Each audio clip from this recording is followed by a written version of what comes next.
সে বলে যে সাকিব ভাই নাকি আমার গানটা কেটে দিতে বলছে। আমার ডিরেক্টর যদি আমার আর্টিস্টের কথা শুনে কাজ করতে হতো তাহলে তো ডিরেক্টরের কাজ করাই উচিত না। এক তারকা আড্ডা অনুষ্ঠানে এসে খোলামেলা বক্তব্য দিলেন ঢালিউডের বর্তমান সময়ের নায়ক জয় চৌধুরী। ক্যারিয়ার সিন্ডিকেট সহশিল্পী আর ব্যক্তিগত অভিজ্ঞতা নিয়ে অনেক অজানা তথ্য প্রকাশ করলেন তিনি।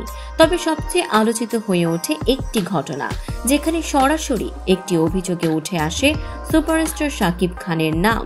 জয় জানান তার তৃতীয় সিনেমা হিটম্যানে একটি গান ছিল, যেটি নিয়ে তিনি ভীষণ পরিশ্রম করেছিলেন।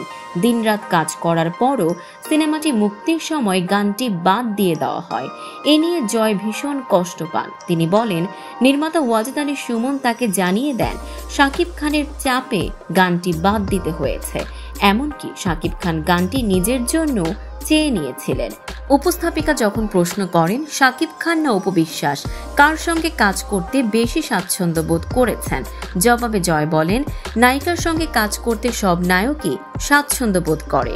শাকিব ভাই সিনিয়র একজন মানুষ, তার কাছ থেকে দিক নির্দেশনা পেয়েছি, তবে দুর্ভাগ্য এই যে তিনি কাউকে শেখার সুযোগ দেন না।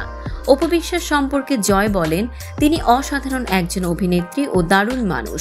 নতুন প্রজন্ম তার কাছ থেকেও অনেক কিছু শিখতে পারে। জয় নির্মাতাদের দায়িত্ব নিয়েও প্রশ্ন তোলেন। তার মতে, একজন পরিচালক জাহাজের ক্যাপ্টেন, কিন্তু যদি তিনি নায়ক বা প্রযোজকের কথায় পরিচালনা করেন তাহলে তিনি আর ক্যাপ্টেন নন। এ ধরনের পরিচালকদের আত্মসম্মান বোধ নেই। শাকিব খানকে নিয়ে জয় চৌধুরীর এই বক্তব্য ইতিমধ্যেই আলোচনার জন্ম দিয়েছে চলচ্চিত্র পাড়ায়। এখন দেখবার বিষয় শাকিব খান এই বিষয়ে কোনো প্রতিক্রিয়া জানান কি না।